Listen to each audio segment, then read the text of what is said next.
planet. That's one small step for man, one giant leap for mankind. You're riding Morning Shotgun with the Armchair Quarterbacks. We're here weekdays, streaming on the Armchair Quarterbacks app. Download it today. Your first choice for sports talk here on the First Coast. If I could get out of this. Armchair Quarterback Radio. We cover the world of baseball from start to finish. Baerga is 0 for 3. Left center field. Grissom on the run. The team of the 90s has its world championship. A liner off Nagy's glove into center field. The Florida Marlins have won the World Series. Brocious, fittingly with a throw, and the Yankees have done it again. Number 24. They are the world champions of baseball in 1998. Chance of a lifetime for Luis Gonzalez. 2-2, bottom of the ninth, game 7 of the World Series. Bases loaded. Florida, center field. The Diamondbacks are world champion. Red Sox fans have longed to hear it. The Boston Red Sox are world champions. In the air to left, well hit. Back is Craig. What a team. What a ride. The Cardinals are world champs. Armchair. Anyone got a stapler? Got a lot of forms, and there's a slight breeze in here. Law, because paperwork is dramatic. Catch it Thursdays on Weasel before it catches you. If dating is the game, then marriage is winning the game. Yeah, if you're playing in the women's league. You wouldn't believe how many guys wanted to play here. We had to beat them off with a stick. Ty Cobb wanted to play. None of us could stand a son of a when we were alive, so we told him to stick it. It's important to remember the value of taking time for ourselves to do the things that help us grow and explore, like learning something new. And now with the Great Courses Plus, it's never been easier to experience the joys of learning. The Great Courses Plus offers thousands of streaming videos that cover hundreds of fascinating topics, from World War II to choosing the perfect wine. You can even take a course on the U.S. government or dealing with stress and anxiety. And because the Great Courses Plus partners with world-class professors and experts, you're always receiving thoroughly vetted, high-quality content from every lecture. Plus, you can watch or listen anytime, anywhere with the Great Courses Plus app. So take a little time for you. Sign up for the Great Courses Plus today for a free month of unlimited access. Visit thegreatcoursesplus.com/radio to get started.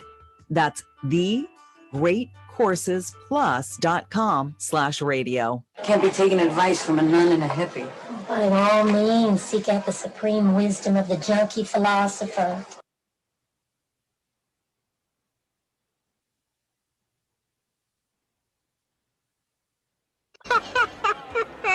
We have been hoodwinked, bamboozled, and flat out deceived. There's something kind of about a kid that's never played baseball. Make sure to listen to the Armchair Quarterbacks. Good enough for us down here in the bayou. Go Tigers and the Armchair Quarterbacks. It's morning. Yes, and what a lovely morning. Good morning. Good morning. We've talked the whole night through. Good morning. Good morning to you. I pledge allegiance to the flag of the United States of America and to the republic for which it stands, one nation, under God, indivisible, with liberty and justice for all. I don't have a couple of minutes. I'm busy. I'm making money. I'm busy. Hey, by the way, whose car is this? Whose is it? I like this car. Is this your car? Yes. Well, you know what? I'm buying it. I need it. I need it fast. I'm buying it. You're buying my car? Yeah, here's a check. Thanks. Oh my God. Wow, well, just let me get my kids out of the back. Now, wait a minute. I don't have time for this. These are your kids? Yeah. I'm buying them too. I'm buying your kids too. Whoa, look at the zeros. Buy me. Bye, guys. Be good, okay? I love you. Mommy will email you, okay? Armchair. CBS Sports Radio. You're listening to the Armchair Quarterbacks on CBS Sports Radio, #1 sports station. Good morning, and this is your Armchair Quarterbacks Sports Flash. New York Jets rookie quarterback Zach Wilson appeared to have a clear path to the starting job, but he doesn't expect it to be a handed-out freebie. Quote, in this position, the coaches want to play the best player. That position has to be earned, Wilson said at rookie camp on Saturday, adding, I have to do what I am supposed to do. That'll take care of itself. The former BYU star said he would like to organize informal offseason workouts with the veteran skills player. Corey Davis, wide receiver from the Tennessee Titans, came over free agency this offseason. And Wilson said it's definitely a priority to get with these guys before training camp begins. We'll make it happen. The New York Jets traded last year's starting quarterback Sam Darnold to the Carolina Panthers this offseason. The Detroit Lions' former running back, Kerryon Johnson, was claimed off waivers by the Philadelphia Eagles this weekend. The Lions waived Johnson on Thursday, officially cutting ties with the 2018 second-round pick out of Auburn. Johnson joins a suddenly crowded Eagles backfield that includes Miles Sanders, Kenny Gainwell, Jordan Howard, and Boston Scott. Sanders is expected to be the lead back, with the rest of the group competing for a spot in the rotation. Johnson became expendable after the Lions drafted Andre Swift in the 2020 draft and signed free agent running back Jamal Williams this March, while drafting Oregon State's running back Jamar Jefferson in the 7th round. Overall, in his NFL career, Johnson, who turns 24 in June, ran for 1,225 yards, 8 touchdowns over 3 seasons in Detroit. He also had 61 receptions for 527 yards and 3 touchdowns. Big news from the horse racing community. Medina Spirit victory in the Kentucky Derby is in serious jeopardy because of a positive drug test, one that prompted Churchill Downs to suspend Hall of Famer Bob Baffert, the trainer, immediately on Sunday in the latest scandal to plague the sport. Baffert denied all wrongdoing and promised to be fully transparent with the Kentucky Horse Racing Commission during the investigation. Churchill Downs officials said in a statement on Sunday, quote, to be clear, if the findings are upheld that Medina Spirit results in the Kentucky Derby will be invalidated and Mandaloun will be declared the winner. The track said that failure to comply with the rules and medication protocols jeopardizes the safety of horses and jockeys, the sport's integrity, and the Derby's reputation. Medina Spirit tested positive for an excessive amount of steroid betamethasone, which is sometimes used to treat pain and inflammation in horses. And that's your Armchair Quarterback Sports Flash. Stay tuned for more of the Armchair Quarterbacks radio show and YouTube Live. Please like, subscribe, and share our show today. The Armchair Quarterbacks, your first choice for sports talk, live from the First Coast.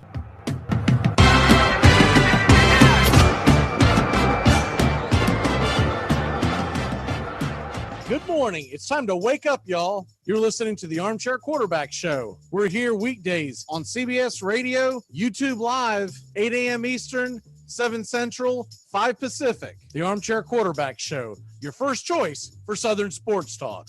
Good morning, Mr. Justin Waller. Good morning. I don't know much, but I know one thing. I sure hope all the mothers had a great day yesterday. Preds are in the playoffs. Braves sweep the Phillies. It was a great weekend. Hi, I'm Mac McGeehan. I don't know much, but I know one thing. I went to my first live sporting event since 2019, had a blast, took mom. We sat out there in the outfield, and we got to see Cal Ripken's 27-year-old son play first base. And if that didn't make me feel old, Phil Nevin's son was playing left field. You're listening to the Armchair Quarterbacks. House cat flu is coming, people. The Center for Disease Disinformation predicts with some degree of probability that the house cat flu might spread in the following hypothetical outbreak pattern. So petter beware, that warm body on your lap just might be ready to destroy your tender fiddles. Springfielders are advised to stay tuned for more information if they experience any of the following symptoms: mild thirst, occasional hunger, tiredness at night.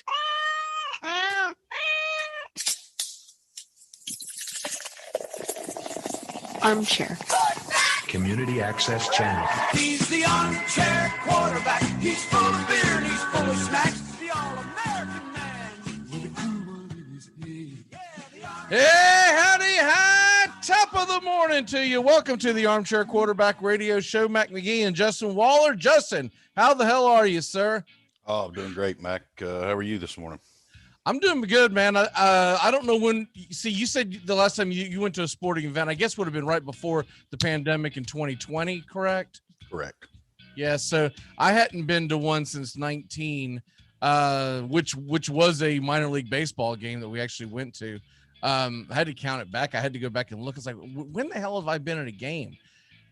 And last year, normally sitting here in Jacksonville, we normally go to spring training, but we didn't do it last year. There were some things preventing us. One of them being the Braves no longer play as close as they used to. And then there were a couple other things and we were kind of at the thing of, well, maybe we'll try to catch the ball game next year. And then, of course, you and I had started talking about going to the All-Star game. And then, of course, the pandemic crapped on my 2020 plans.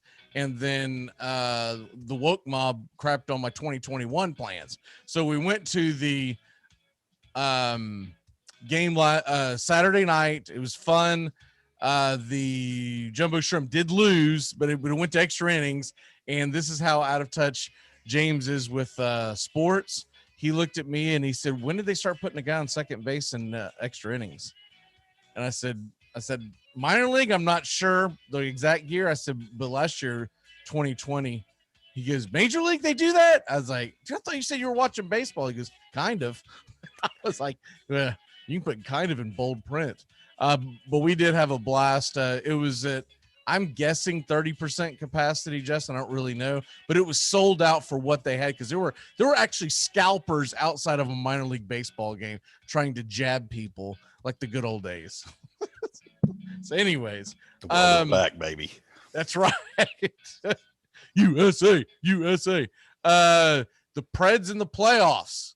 So what do they have left on their schedule? Are they done? What's going on? They've got one game tonight versus Carolina at 7:00. I think it's on ESPN Plus, but don't hold me to that. If it is in your area market, it will be on ESPN Plus. I think they are carrying some games this last week. I don't know if that's a transition over or something they're trying to prepare for the future, but it looks like ESPN Plus is ramping up heavy on the hockey coverage. So I anticipate that to continue. And I believe you told us last week that looks like they're going to carry it next year. The Plus is going to carry a lot more.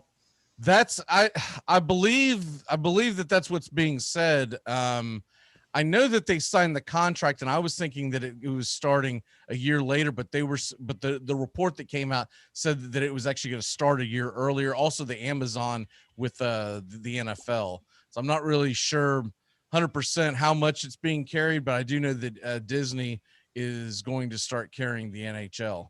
So it's either beginning next year or the year after. But from my understanding, they were going to start actually getting some stuff on next year because they're already somewhat contractually in there because of they carry it on the Plus all the time, right? Yeah, it's showing. I'm looking at the app now. Free hockey presented by ESPN Plus. So Hurricanes at Preds. I guess that would be 8 Eastern, 7 Central.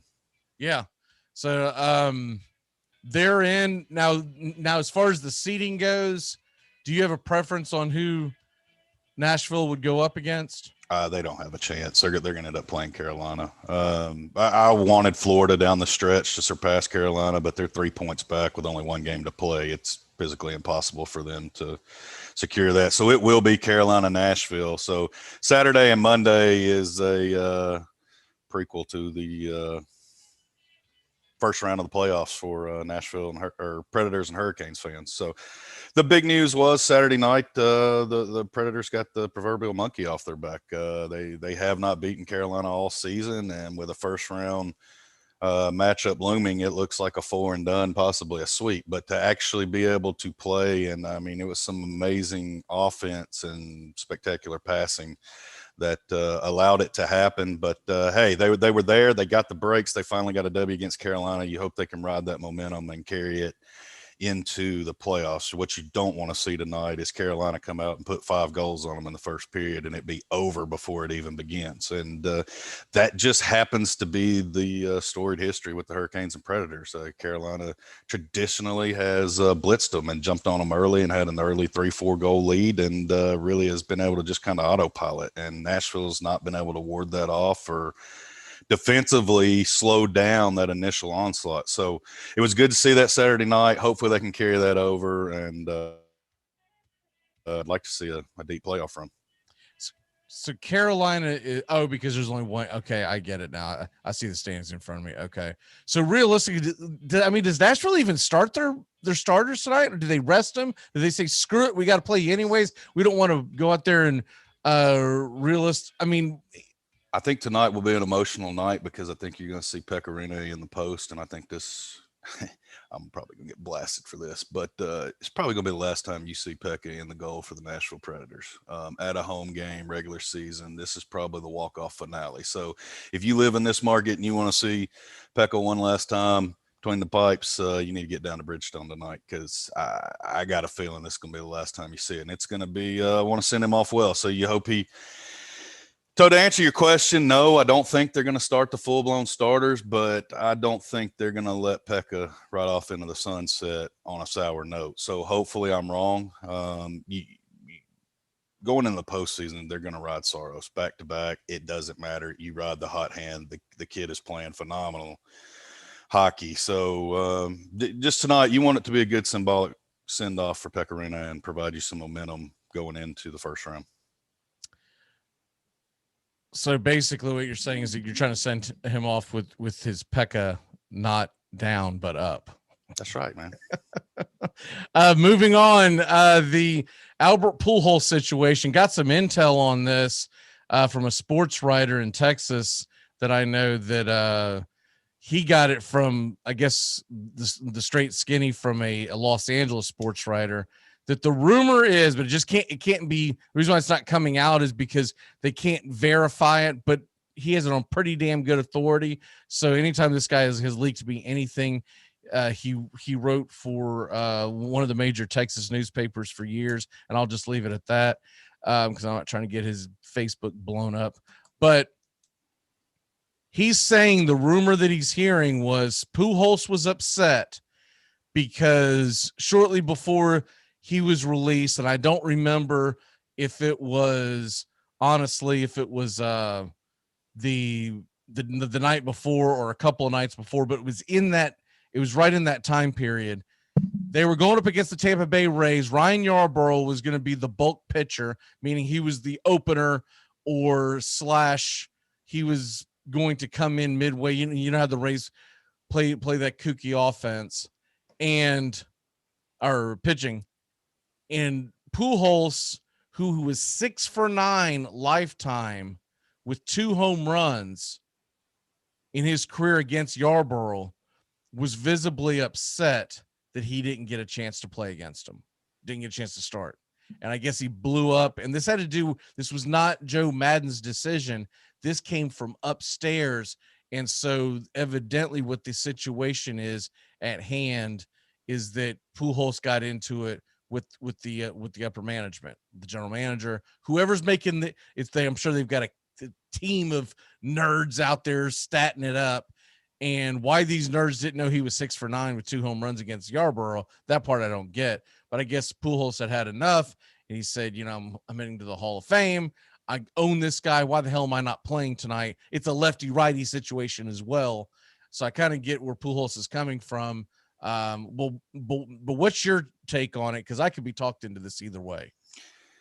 And it's escaping me, the young prospect they have, the young first baseman that's been playing so well for the Angels. But shoot, I've got him on my team. You've got to get him into the Walsh. This is a 3-way just traffic jam, and you have to see the future moving forward. And as a business decision, I understand this, and this is probably not favorable to Pujols fans, but He was a 325 lifetime hitter with about an average of 44.5 home runs his first 10 years with the Cardinals. And I think 2010, he dropped to like 299 batting average, and they trade him off to the Angels. He goes out there in 11, and for 10 years, he's averaged, if you break it, it's brought his career average down from 325 to 298. So we'll say he's batting about 260 and only about 20 home runs a year, and you paid $253 million for that. So $25 million a year for 260 batting average and 20 home runs. You got to factor that in this last year when you have Walsh coming up, who's hitting the ball very well, playing well, and you have Shohei Ohtani, who you need to slide into the DH spot. So I get it. It's an insult to a legend, but it's a business decision. It's just strictly a business decision. I hate it. You know, and the other thing that I look at this is too, when you signed that ridiculous contract, I don't have it in front of you, but I'm thinking it was like 10 years, 250. It was 10-year, 253. Okay, 253. So I was close. When you signed that at the age of what, like 30, 31 years old, you had to know your final year. You were getting paid for years prior, and that you could very well just be a platoon player. You could be a pinch hitter for most teams, right? And so for him to get that upset, I mean, I just think he wanted out. I don't think there's any other way around it. I think he wanted out. I think he just wanted out of there, and he hopes to land somewhere else. But that's essentially what I'm getting from it, because you don't make that big of a stink over one game with a team that still is very much in the playoff race. You know, especially considering his up and down, I'm not going to say injuries, but he's had ailments that have knocked him in and out of the lineup, and he hasn't consistently been there. So when you factor all that in, it comes down to what you said. I just think he was ready to move on, or he wants to play somewhere else. He doesn't want to hold up Walsh. He doesn't want to hold up Ohtani. He understands. I don't know. I find it odd that he got that bent out of shape over one outing due to, or I guess it would be an outing, one benching due to that, with all the writing on the wall of what's going on with that roster and the position moves, considering his past history since he's been out there. I mean, great. He's accomplished some great milestones. I'm not knocking away his career at the Angels. He's still been a great asset for them. I don't know if he was. I think the Cardinals probably got the best end of the deal. They got the best value out of Pujols and moved on. Some teams just have a knack for doing that, and they hit the nail on the head. He has never recovered his batting average or home run since the day they traded him. Never. If you ever want to see something freaky, Justin, I just pulled this off because I just wanted, I don't know, we got to talk, and normally how I see the secondary device, it's a long story short, it's below my camera because you're actually over here to me, but I try to see like this. Well, it kept acting up on YouTube. And I was like, I cannot see the damn thing. It's in this small little screen. I was like, what if I just pull it up on my big screen in the back? So you and I are sitting there in the back on YouTube, but it's on the big TV. It's kind of weird to me seeing us on a big TV, even though I know we're not on like ESPN or something, but I'm like, man, this gets kind of freaky. Yeah, honestly, I think I think it's one of those proud athlete moments, to be perfectly honest with you, where they the truly great ones cannot see that the fact that they are, better days have gone by, and you can pull up Pujols stats and see the dive, right? Yeah. So, I'm with you, and they probably just said, we got to pay him anyways. Good riddance. We can't trade him. Nobody wants to trade for an aging outfielder, first base / DH. You've got Edwin Encarnacion sitting out there as a free agent. If he's not getting picked up, I don't know if Pujols will, and it's sad. I would have loved to have seen him go to St. Louis to finish his career out, but we don't have a DH this year. So are you going to do that? I mean, if you're St. Louis, who's definitely in the National League Central race, you're not just trying to put butts in the seats. He's not the pinch hitter. He's going to be in the same situation. He's not starting over. I know one thing. He's not going to start over Paul Goldschmidt, right? So, I mean, at that point, I mean, I'm thinking he would have to beat out Ford up there for the Yankees. I mean, that's the only way I see it happening. But I think it'll be an American League DH team. Then he could randomly show up and be out there at first. But I don't see any value for a National League team to go in there and scoop him up. Right, but the chances of that happening went out the window because Luke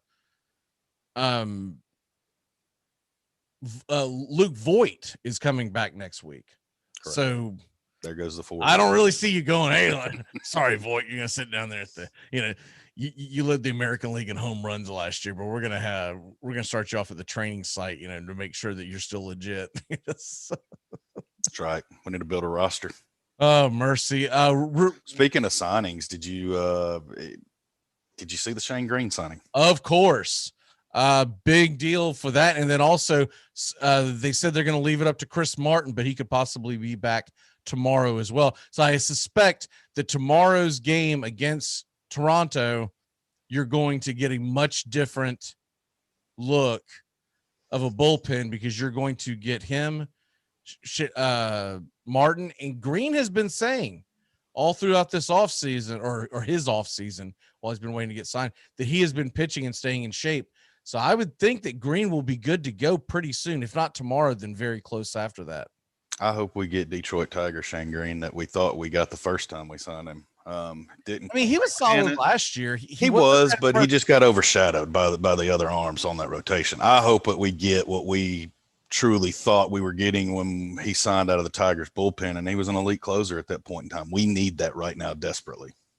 Yeah, between him and Martin coming back, and today, by the way, is the first show I'm going to start doing later in the morning. I'm going to start doing a really short show, Braves Country, and I've got some statistics I'll lay down for it, but it should look a hell of a lot different. And I was very excited. I read the tweet instantly. I'd heard the rumor, but at the same time, I was like, yeah, they've been saying this for a while. Then when Ken Rosenthal got on it about an hour before it was actually for real, I was at that point going, okay, Rosenthal's on it. There's probably some legitimacy to it, right? And so when it finally hit out, man, I was jumping through the roof because what was that news broke about 4-ish hours before the Braves took the field last night? It was, and the funny thing was, is Saturday night, for those that didn't watch, the Phillies and Braves were in a series, and the Phillies blow 3 saves in the 9th, 10th, and 11th. Right. Blew the lead and had a chance to close out and have a save in 3 consecutive innings. So I guess that right there, Anthopoulos said, well, the Phillies need Shane Green, so let's go lock him up. I have no idea, but I'm glad that he got something done. How about Panda going yard again to force it to extras? That awesome. May have been the best 2-out home run clutch situation I've seen in a long time. That was an amazing. This is his last one, right? This guy's so clutch, man. I can see why he was on 3 World Series winners, right? He is the guy. Well, we always there was a point in time where Panda just seemed like he had no interest in fielding third base no more. He's like, hey, dude, I'm just here to hit. I'm not running around, ain't breaking a sweat. And hey, man, you want to come in the game and do it like that? Well, then you do whatever, buddy. Here's your I'm just here so I don't get fined. That's right. I'm just here for the spread up in the clubhouse. Right. What's all this nonsense of me diving all over third base? And at the time, I'm trying to remember who they had, but they couldn't put him at first base in Boston. There was someone that was pretty good. It's escaping me right. The kid with the glove that ended up hitting pretty well during their championship run, Moreland. And I remember team was just cringing at the fact that they had signed him about a half year into it. They're like, he goes, oh my God. I was like, dude, everyone said, because remember, we were the first ones to break that story. And he signed for 20-something million a year. I was like, he's good, but I don't know if he's 20 million something good, right?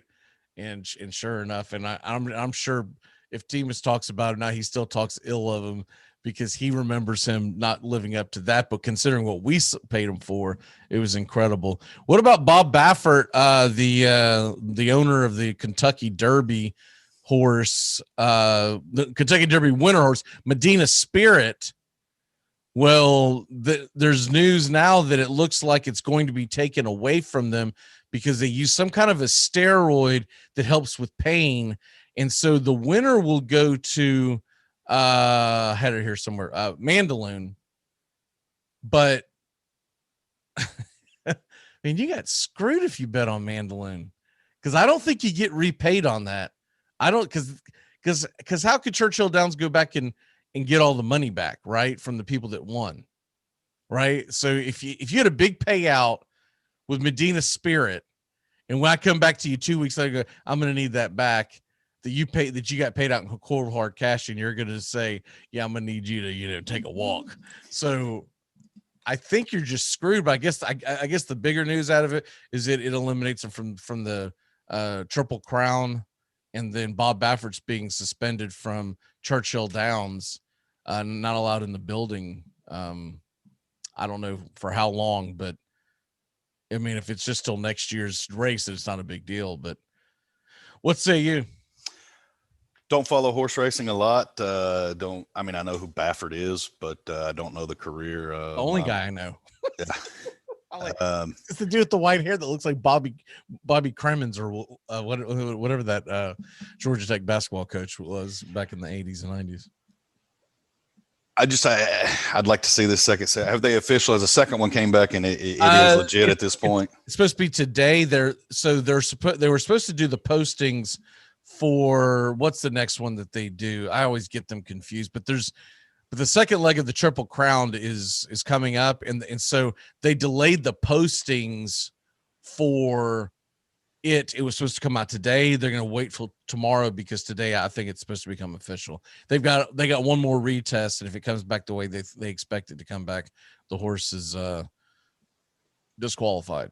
Now I have to ask, and I'm gonna have to do some investigation, but do they impound horses like they do NASCAR, to where nobody can get to them? Because it seems pretty simple. Like, a number 2, number 3, or bottom of the guy, anybody could inject a horse with something walking through a stall. So are these things locked down? Do we have protocol to where nobody has access? I would say so. Yeah, I would say because you spend a ton of money on these horses, so I can't imagine they just let them roam around in someone's backyard. No. I know they're in there, but I see when you're at the fairgrounds or at the Derby or at Churchill, everybody is walking through, and there's just so many people. Are they shut down? Did he have a vet bill where we just didn't use a proper need? I don't know. I don't know if there was an intent to cheat.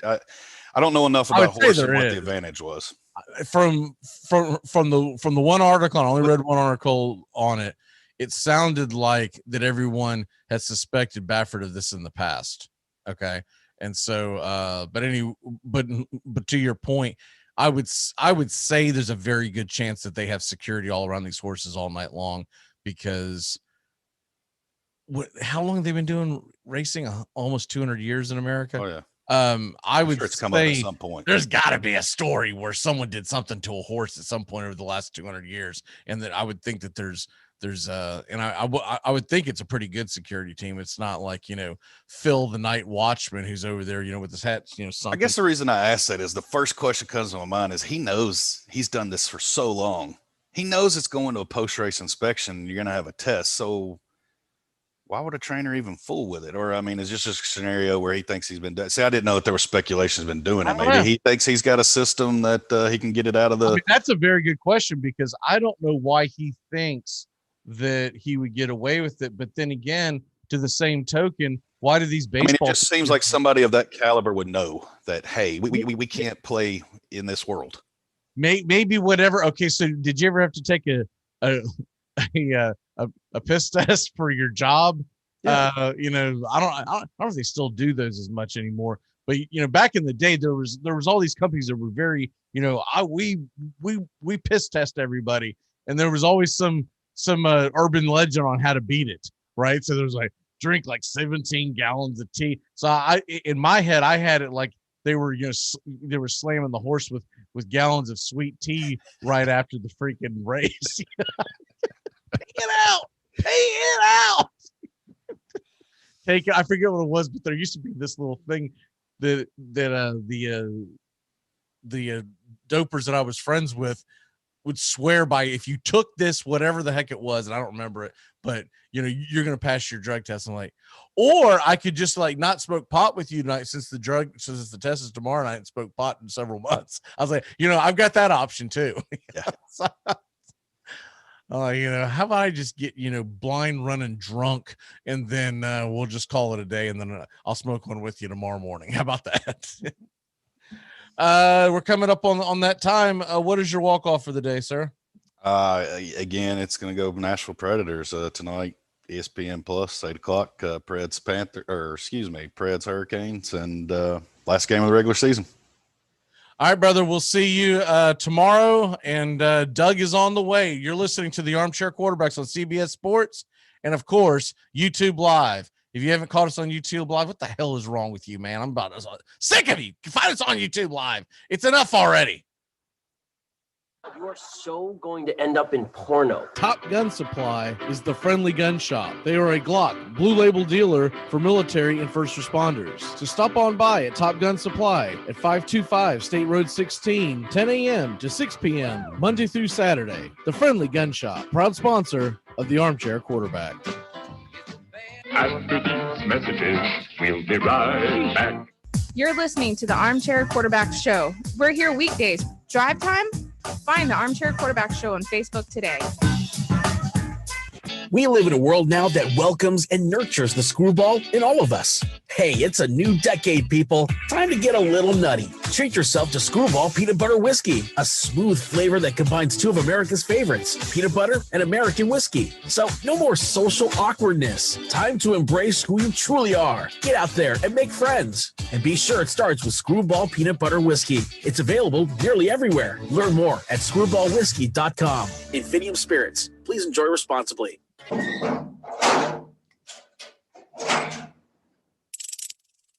You're talking about a bunch of unproven kids who were in the prom.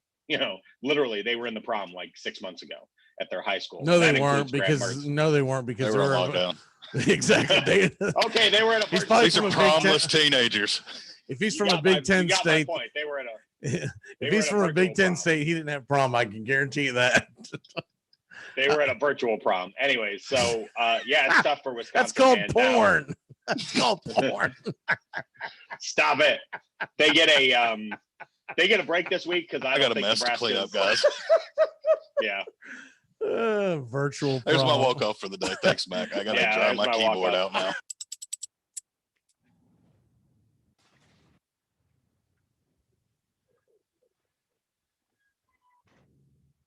Armchair.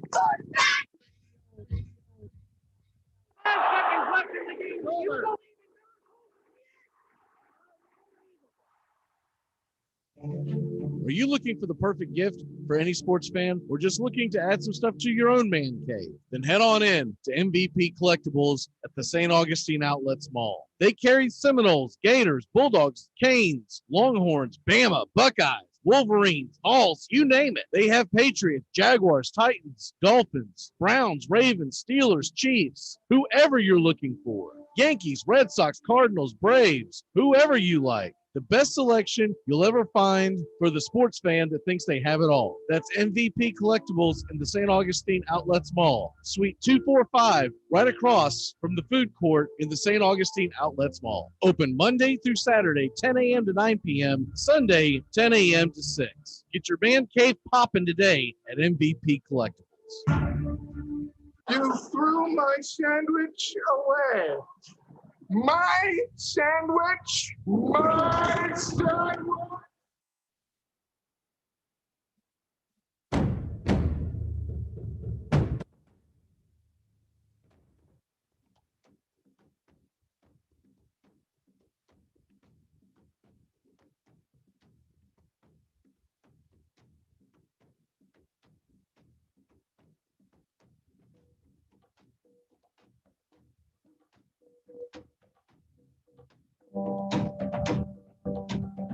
Good morning. Welcome back here to CBS Sports Radio on YouTube Live. Dr. Doug, Red Raider Doug. Doug, how the hell are you, sir? Doing well, doing good. How was your weekend? Not too bad, not too bad. do anything fun and exciting, or did you pretty much just veg out on the couch and watch some ball games? I just vegged out and watched ball games. Sometimes those are the best weekends. Yes, they are. People tell me, oh, that's great. We left on Friday afternoon and we took a plane and went to Napa Valley country and we did wine testing and we bike rided and all this and we flew back and we got in last night. I was a fun. I'm like, you exhausted me just listening to that. I thought I had to participate. I would have needed like an oxygen mask. I went to a ball game Saturday night for the first time since 2019, which was really fun. And also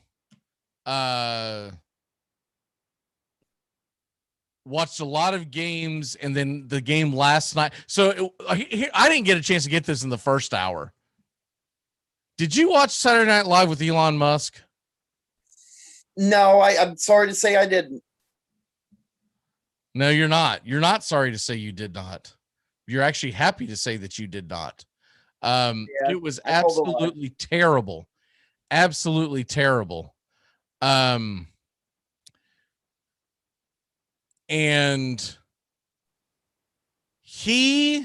I'm not going to kill for being bad because he's not an actor. He's not a comedian. They have him on there because they knew it would get ratings because he's famous. But I will say this. For what he is, he was okay. Right. But it was the first time I've watched Saturday Night Live in quite some time. And I had no idea how bad the cast became. I had an idea. So last year during the pandemic, I tried to watch one or two episodes, and both of them I turned off. I think I might have made it through half a monologue kind of thing. The only one that I actually remember actually seeing was Bill Burr's monologue. I wanted to see what he had to say. And then once they got into the skits, they weren't very good. So I just changed the channel.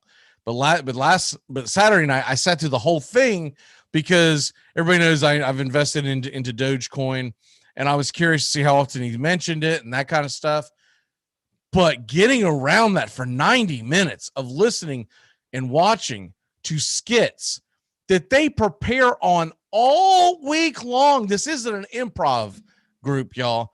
They work on this all week long. And yet somehow, some way, we end up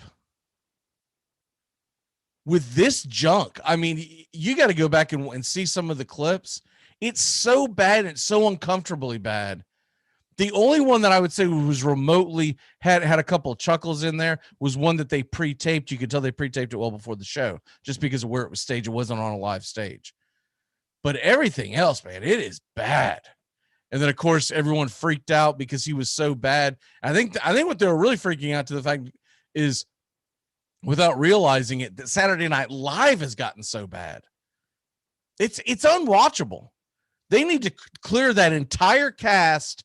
Some of the names that they still have that have done some movies, they need to go on and actually do something with their movies or just move on, because either they've gotten stale or they were never very good to begin with, because they suck. I mean, I would say, oh, wait, but there were some. No, they sucked across the board. There's nothing funny about Saturday Night Live anymore. Even their news, I used to look forward to their news. It wasn't funny. There was a couple of chuckles in there, but most of it was pretty much like, oh my God, you work a week on these jokes and this is what you come up with. And what people don't realize about Saturday Night Live, Doug, is that they have a team of writers. It's not just a couple of writers in there. They keep a team of writers on salary so that at the end of the week, they come up with that junk. I bet you the Chevy Chases of the world are like, just, oh my God, would you just rename it and rebrand it so I'm no longer linked to that? Because when I think of Saturday Night Live, I think of much better. Yeah. I don't know what to tell you. I haven't watched it in years. That should tell you everything. It's been a good decade since I've actually even cared to even look at an episode. So that should tell you everything right there. Anyways, gone are the days of, I would say Eddie Murphy, but they don't even have Will Ferrell's. I saw nothing on that screen that said that kid could be a star one day. Mhm. And the kid that I thought had left, he's still there. Obviously, that means he's just tanked like hell when it comes to movies. I forget the guy's name, but the guy that got all suicidal because a famous actress or singer broke up with him or whatever the hell his name is. I've seen a couple of movies. His movies are okay, but oof, I think that dude is way into the bottle or something because he's not putting anything out worth a damn anymore. Okay, let's move on from that. National League Central, get you caught up to that real quick, and then we're going to dive into some National Football League. Real quick on, let me get onto the actual standings of the NL Central. The NL Central right now, I'm going to be honest with you. It's about where I thought it would be. You got the Cardinals at the top. You got the Brewers in second, and the Cubs and Reds fighting out for third and fourth, and the Pittsburgh Pirates sitting down there in the cellar, and I don't see them climbing out. I think the Reds could make a push, but losing what they lost in the offseason is going to make it tough. That's why I had St. Louis and Milwaukee at the top. Mm-hmm. I do believe they will pass the Cubs at some point because I think at some point the Cubs are going to fall out of the race, and they've got a lot of pieces they can trade, and they will trade them. But how do you feel right now? Cincinnati Reds, last 10, they're 6-4, so they're not playing terrible. They're game under 500. They're by no means out of anything. But how do you feel about them right now? Right now, the thing that's driving me crazy with them is just their bats have gone cold. I mean, the only guy really getting a hit is Castellanos. It's just everything you saw at the beginning of the season. It's just like the entire team has cooled off. As I've always talked about, and it hasn't improved much, is that bullpen is still losing us games. I mean, look at this. Even though we won a couple of days ago, look back to that 13-12. Looked at 13-12. Who let somebody score 10 home runs apiece in a game? It's just terrible pitching. All right, sorry, I was messing with the shade there. Oh, Brian was talking about lighting. Maybe. I was like, it's the same lighting as always. And then I finally realized that one of my drapes was a little bit open, which was causing a hell of a glare. So I see what Brian's saying now. Brian, you are hired. You are now our technical producer. It's going to be a hell of a commute for you every morning, and it pays nothing. Okay. Anyway, so I was just saying that, that's one of the lacklusters, and we're lousy on the road too. I mean, 6-4, but most of those losses have been on the road. So, well, the one thing that I think that I can see from the Reds, and then we'll get moving on this, the guys that they are expecting to produce offensively need to get going. Guys like Moustakas, and so Winker has been a nice surprise, but they're going to have to score runs at a restaurant league softball level to be able to win games, because I don't believe the pitching staff long-term 162 games, I don't think they're going to be there. Sonny Gray's phenomenal, and we know Sonny Gray has got that talent. He could also be on the trading block, but I think they will hold on to him. But you look at the rest of the pitching staff, it's nothing that jumps off the board at you. Anyways, DFS. Let's get into the DFS. Today is a really, really light slate. Normally they're very good slates on Mondays, but this week we've got a light slate on Mondays. Curious to see who's got your eye today. Eye today for me, I mean, like you said, it's a light day. Pitching wise, one guy I think is at value, and I always look at DFS since I'm relatively new to it. I try to look at value picks, and one right off the head, I would take up Tyler Mahle today. It's just and I'm looking at matchups. So, if I'm putting together a DFS team for the day, my daily team, Tyler Mahle is going to be one of the people I would suggest. His actual numbers, I mean, they're not going to light you up, but they're actually solid numbers this season. So I think he's a good value, especially in today's. Honestly, I would pay for Tyler Mahle, and I would pay for Martin Perez. and make up the rest elsewhere, because there's really not great pitching out there today. And I think you want solid pitching when you only have a few games to choose from. So that would be my suggestion, is grab Mail, grab Perez, and kind of go from there. Are there any hitters that you could pick, and that's interesting because one of the value I think that are a value. Rafael Devers, take him because in the average between all the between DraftKings and all the other types like DraftKings, he's valued between 36 to 5,200, especially against the Baltimore Orioles today. I think that's a solid pickup. Take JD Martinez, same thing. I believe he's against Baltimore too, and his average is between 46 to 5,400. So I think those are two. If you can pick them up, because I think they're going to have good days against Baltimore. A couple of the guys I like. I always call him Falafel. Keener Falefa from Texas. He's only at 4,000, and he's available in a couple of different slots. I put him in my morning lineup at shortstop. So I like him. He's going up against San Francisco, and San Francisco, they're actually in San Francisco, and with his speed and spreads it all over the field, he might be able to get a triple or double, et cetera, et cetera. I like his bang for the buck. What about your boy Mike Yastremski sitting at 5,300 today? Is he worth the investment, or would you go cheaper? I would go cheaper because you got Michael Brantley at 4,800, I believe, today. I think Michael Brantley is more consistent, especially in his game against the Angels today.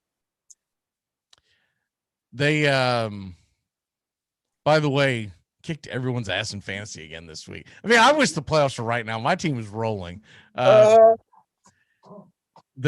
guy in our dynasty league, David, actually texted me yesterday. He said, "Thanks a lot for kicking my ass," because he scored over 400 points, which is a good week. But I beat him by like 100 and something, because my team once again scored over 500, which is just, it's funny. Like, people are trying to figure out if I'm starting too many guys, or like, how are you scoring? It's like, dude, they're just hot right now. I mean, it is not going to last, which is going to make me madder than hell when we get into September, or hell, even we could get into next week and all my hitters go off the boards. But I'm writing it. I'm 4-1 in all three of the leagues that I'm in with you. Yes, I know. And then the dynasty league, the rotisserie league, the hell with that. I can't figure it out. I go from 3rd to 6th to 7th to 5th to 4th, and it's within like a pitch. I'll pull it up and I'm like, hey, you're 3rd. I'm like, sweet. And then like 20 minutes later, you're 7th. I go, God, you know what? I'm done with this. I'm done. Yep. Thank God there's not rotisserie in football. I would be losing my brain. By the way, our fantasy baseball show did start on Saturday. Steven will be with us this coming Saturday, Steven and Sean. That'll be 10 a.m. And so make sure to follow us there. It's more of an analytical show. So make sure to tune in. We're kind of breaking down the analytics of it all, and why you would want a player, why you wouldn't want players that might be underperforming, but they've got hard hit rates, that kind of thing. And we do have fantasy football shows coming. We have, and I talked about this on Friday. The Chicago baseball show begins this Saturday at 11 a.m. Eastern on YouTube. And then my daily Braves country, I'm going to do it Monday through Friday. I thought about doing it on Saturdays, but with all the other shows, it's going to be impossible. So Monday through Friday, it's going to be about a 15-minute, 20-minute show at the most. We'll be talking Braves, but anything in the world of baseball is basically what we're doing. Basically catching you up to speed on what's going on in the world of baseball, because I feel like we're going to run out of time with these hour shows as football gets near. It's going to be the topic. And speaking of that, the schedule gets released Wednesday. Yeah. And this is how big it is, y'all. 2 major networks are carrying that, ESPN and NFL Network, to just that the schedule is getting released. Yeah. And they're going to have like 3-4 hour shows on it that night and all that kind of stuff, which is insane. I used to watch them, and now I realize how much junk is involved in it. So I usually just go, I'll wait till it's all released, and then I'll look at it, because you waste a lot of time listening to Adam Schefter's hot take on who's got a tough schedule. It's just like, whatever, man. I get excited for my personal teams that I watch, and then I get excited about the national games because I know those will be the only games on at that time. But then all the others, I just figure, whatever the big game is, that's the one I'll watch that week. I'm not really concerned about it, right? But I do get excited to see what the Monday night slates will look like, the Thursday night slates, the Sunday night slates. That's a lot of fun. I don't know if I get that concerned with the personal teams as much, because you already know who your opponents are going to be. Now it's just showing you when you're going to play them. So, but anyways, what's your take on getting ready for that? Because I'm sure Thursday our entire show is going to be like reacting to that. Well, as far as as the schedule goes, I tell people ask about, and this has a direct relation to fantasy sports. Scheduling in the NFL is one of the most important things that I think you have to pay attention when you're putting your team again for fantasy sports. That's why the schedule is important, because championships are decided by the teams that you play at the end of the season if you make the playoffs. So to me, pay attention, because a lot of people know the players are going to take, and you're going to look through the season who you have and who you don't have, and your pick, and how winning a championship is decided by the matchups. I lost to Sean because my last that week that we had the championship week, I had bad matchups. I had teams that were had either put players down, or they were just it was just a bad week. So having your team prepared based on the schedule of those players that you have is vital. So to me, everybody out there that cares about fantasy sports needs to pay attention to that schedule. Write it down so that when you get time, when you do your fantasy drafts for football, look at the schedule. Oh, and and the other thing is we got 17 weeks this year. So, we got to figure out how long you really want to play fantasy football, right? Yeah. Well, 17 games, we have 18 weeks. Mm-hmm. In traditional years, we've always gone 13 weeks of regular season, and then 14, 15, 16 were the playoffs. And then if you only had 4 teams make the playoffs, then it would be 15 and 16. But I guess you're going to get an extra week of fantasy football, because with the expanded playoffs, there's not many teams that are going to have things wrapped up by going into week 18. Right. So I think we'll go with the traditional don't play the last week, right? But I haven't really thought about the fact that fantasy football is getting extended a week, which sometimes is exhausting. Yeah, you have as many teams as I run. I usually have 20 plus teams that I'm running. Last year I actually whittled it down to 25. I was proud of myself. In prior years I'd had well over 30. I remember one year I almost had 50 teams going, and it was just an absolute drain. That's been several years ago, but in recent years I've been around between 25 to 35. I'm going to try this year to get it down to 20. I need to dial them back as opposed to add more, but I like to have the different types of leagues. That's why I do so many, because I like having the broad spectrum as far as I want to do more DFS. So I want to do less year-long fantasy. I would love to get it down to 10, but I don't think it's realistic, because I think about all the ones that I've been in for years, not just the ones with y'all, but the other ones. I'm like, there's just no way in hell I can get it down to 10. If I can get it down to 10, that'd be like easy street for me. That could get relatively exhausting. Gonna throw some questions out at you here before we have to jam out of here. You got the National Football League coming up, and obviously camps will be opening up, and you got the rookie camps that were open this past weekend, and of course you got the other camps that will be opening up. We'll be open in full essentially in mid-July, so it's really not that far away. When we get to week 1 of the National Football League season. I'm not talking about who's going to end up being the starter. I'm talking about who is opening day starter for these National Football League teams. We're going to start with a I think a relatively easy one. San Francisco, Garoppolo, or is Trey Lance going to be the man? First day of camp, I think it's still Garoppolo's, but by the end of it, it won't be. It'll be Trey Lance's when the season starts. But day one, it's still Garoppolo's for now. I agree. I think Lance has got some talent. I still think they shouldn't have wasted a 3rd-round pick on a team that was in the Super Bowl 2 years ago. You're essentially rebuilding when you do that. Yeah, that was dumbfounding me. I also feel like if they wanted Trey Lance, I really do feel. I think they fell in love with him, and I think he would have been available deeper in the draft. But by the fact that they fell in love with him so much, that's why I say he'll be the starter by the end of camp. They put too much into it. I'm just telling you, they're going to start. Do you think Trey Lance is going to be the starter week 1? Not day one. We go into camp. It's still Garoppolo. Not camp. I said week 1. Week 1. I don't give a damn about camp. Oh, okay. All right. You go to camp and you roast your marshmallows by yourself. I'm talking about week 1. National Football League schedule opens up September, whatever the hell it is. I think it's September 11th or 12th because I think this. Well, yeah.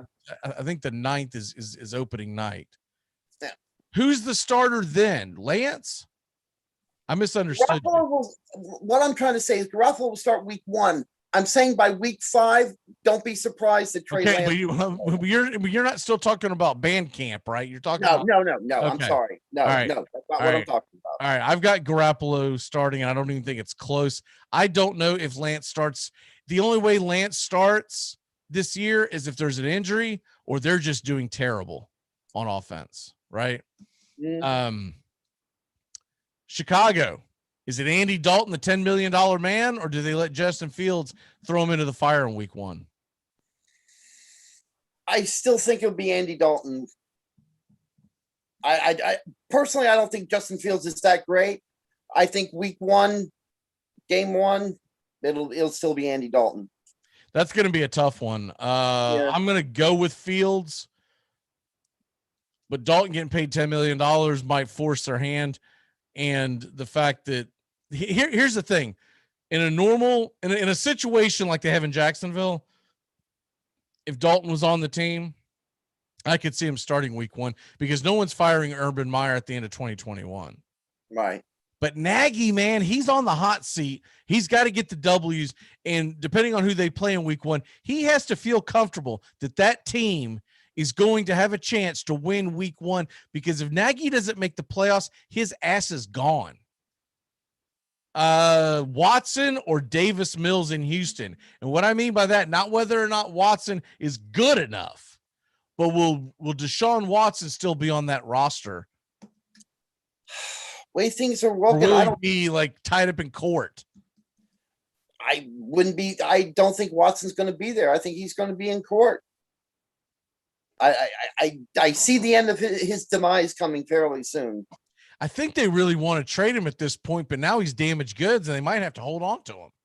Yeah, they're going to have to eat him because nobody's going to touch him right now. His legal stuff is getting worse and worse every day. There's a new revelation or something. He's a hands-off. So I believe it's going to be Mills because Watson's going to be suspended. Yep. I think he'll be suspended for 3 or 4 games. Then they're going to put him back in there and try to run up his value. Mm-hmm. So that by next season they can trade him for much more capital. Because as of right now, that is a dumpster fire of a franchise. They've traded away all their good players, all their picks. They've done just a terrible job over the last several years in the front office. They've got the new guy from the Patriots have came in. He's got to turn it around, and he's going to be able, the easiest way for him to turn around is to drive up the Watson capital and trade it for a slew of picks. All right, the last one, New Orleans Saints. Right now, Taysom Hill is being listed as a starting quarterback in New Orleans. Opening night, Is it him? Is it Jameis Winston? They also drafted Ian Book, which I found very interesting. That kind of went under the radar. Ian Book, Jameis Winston, or Taysom Hill week 1 for the New Orleans Saints? I say Jameis Winston will be the starter week 1. I just got a feeling he will be. I agree. I think you're going to get Jameis Winston. I think you're going to get him as the starter, but I do believe Taysom Hill is going to be heavily involved in the game plan every week. And then that Ian Book draft, I don't know if he's going to make the team, but if he does, I think that's just covering their bases in case Jameis ends up falling flat on his face. Yeah.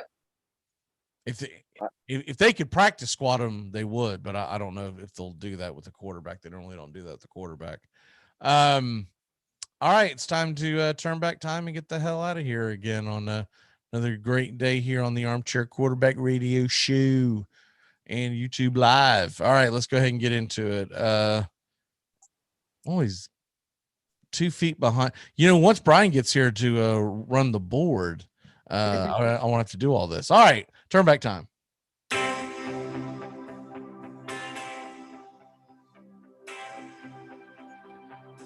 It's the Preakness. That's the one that I was trying to think of. By the way, on this date in 1889, the 17th Preakness was won by Buddhist Winds. So they've always had weird names, even back in 1889.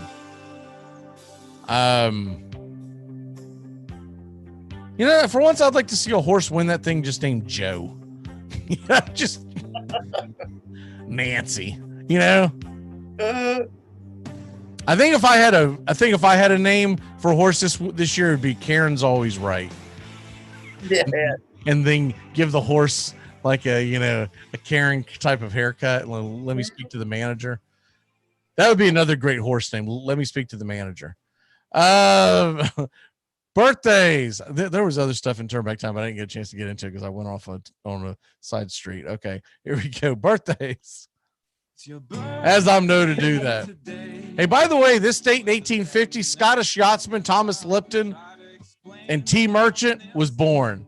I just find that interesting. I did not know that Lipton Tea was actually named after a Scottish yachtsman. I don't know what the hell I thought, but I didn't think that. No. He's not still with us, by the way. He's not 171 years old, but yeah. If he were. Be an old tea bag. I don't want to bring people down, but there were a lot of great people born this day that are no longer with us. As I scrolled through this morning, I was like, my God, this is actually a really, really light one.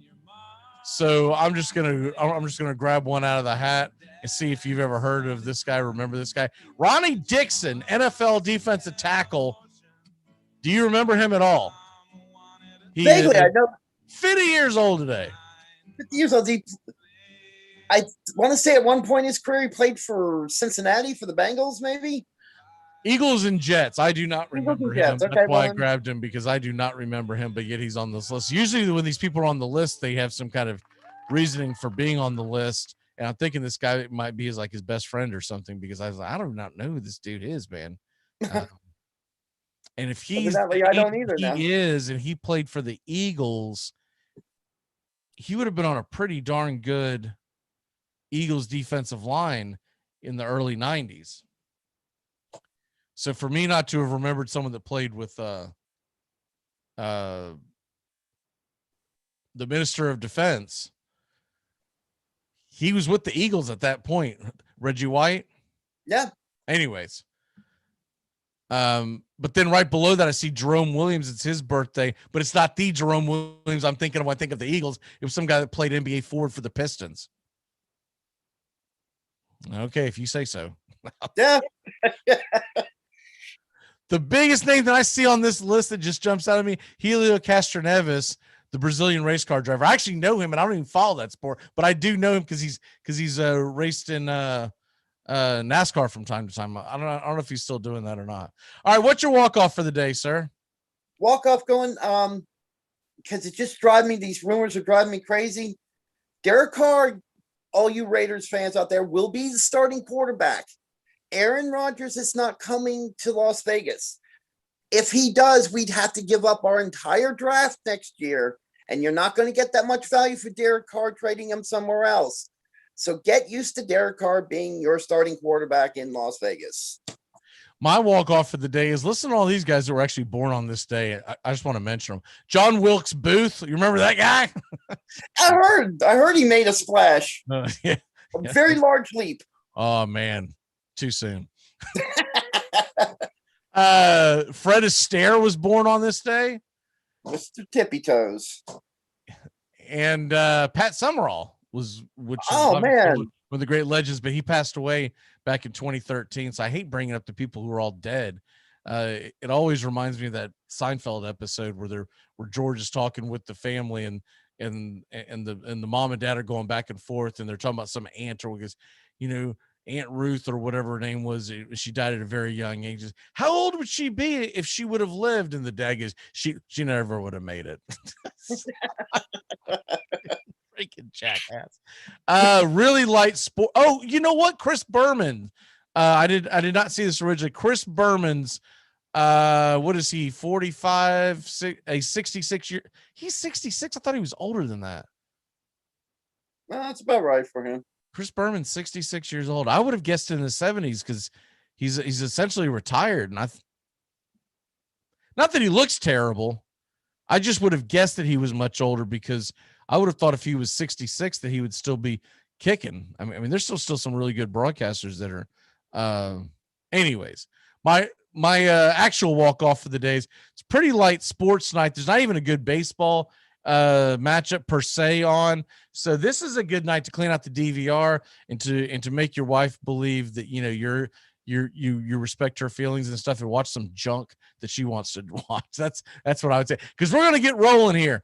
We got the NHL playoffs around the corner. The NBA playoffs aren't that far off as well. And then of course baseball's really ramping up. And when I get full days of baseball and there's really good pitching matchups, I like to have that set off to the side of, remember when I sat there and watched that horrible television show with you the other night? Well, now I want to watch 3 really good pitching matchups on 3 televisions.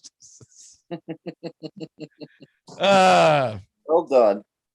All right. We'll see y'all mañana. Tomorrow we've got Steven will be here and Justin and of course Kid Bobby.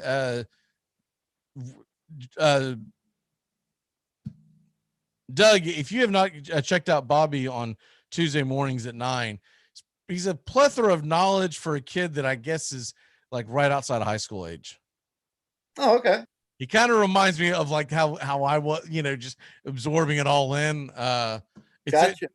It's a different, we got the full spectrum. They got Bobby on Tuesday and they got your old decrepit ass on Monday. You can barely get out of bed.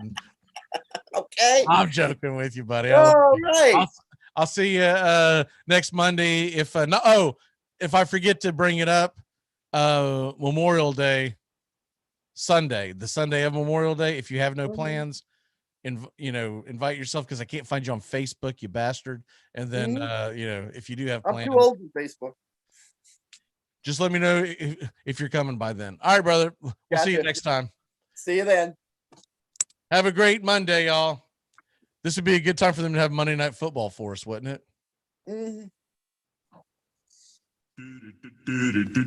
Goodbye, sweetheart. Well, it's time to go.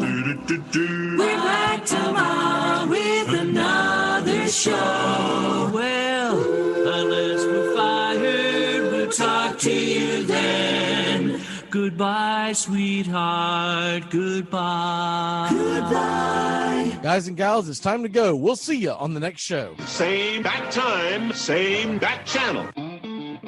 Thanks for listening to the Armchair Quarterbacks on these CBS Sports affiliates and catching the show on YouTube Live. We're here weekdays.